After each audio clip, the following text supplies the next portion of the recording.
Oh dear, here we go. Right, if you remember, yesterday I left it at that stage, perfectly cured. So what we need to do now is we need to flip it over. You see there? We need to get that clay out. So, here goes, hoping it comes out in one. It doesn't help when you've got the wobbliest table in the world.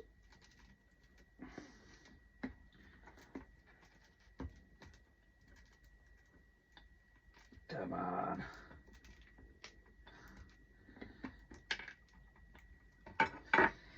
Here we go.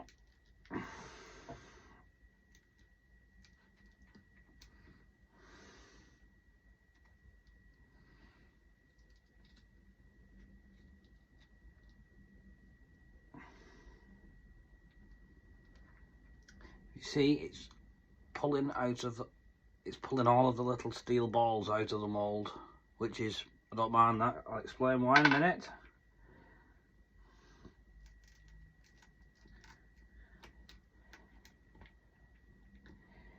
Coming out nice and easy.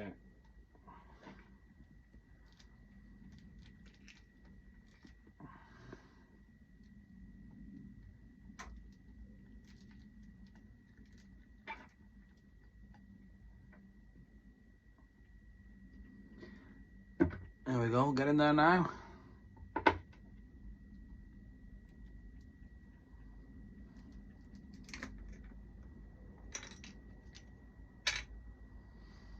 Last piece.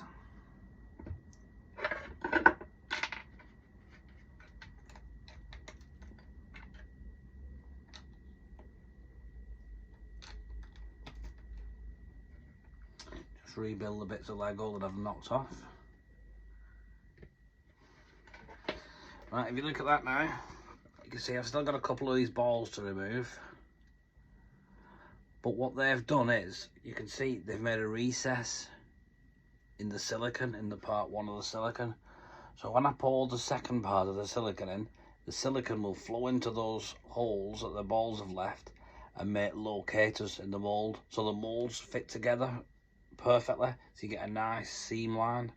And the seam line and the transition lines are the most important part, because if these are not clean, you'll just have a nightmare to keep sanding. You lose. I almost dropped it then.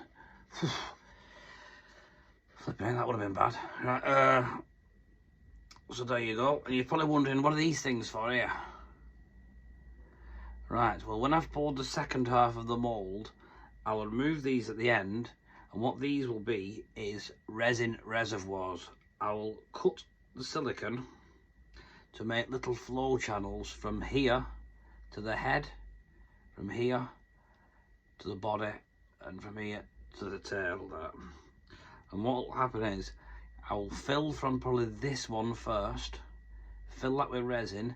The resin will flow down into the head.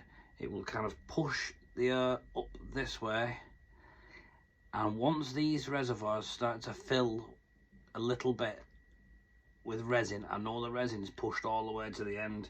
Now, because I pressure cast my resin bodies, basically it squashes the air, it compresses the air inside the mould. So whatever resin you put in, when you put it in the pressure pot, you need more resin to flow into the body to replace the resin which you've squashed, basically crushed down. So these, when I fill the mould, get filled to the top, and once they've been in the pressure pot for 24 hours, you probably find they'll reduce probably by a couple of mil each one, where the bodies, they've drained back into the body to replace the volume lost. I hope that makes sense. You can see these little tubes I've got here, those are vents, because when I pressure cast, I like to give any air that's stuck inside and put under pressure. Some tries to rise, and I like to just give it an opportunity for it to escape, so it doesn't sit on top of the body, because sometimes the bubbles can they just want to like hang around on top of here, which is very, very, very annoying when you've got to sand them off and fill them. So there you go. I don't think there's anything more to do, but one thing I always do when I've made the first half, before I do anything, well, after I've got rid of these balls, should I say, before I even prepare any silicone or do anything, I get my mould release.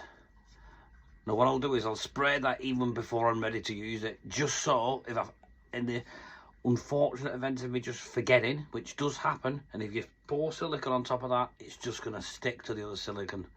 There's no way to separate the two halves.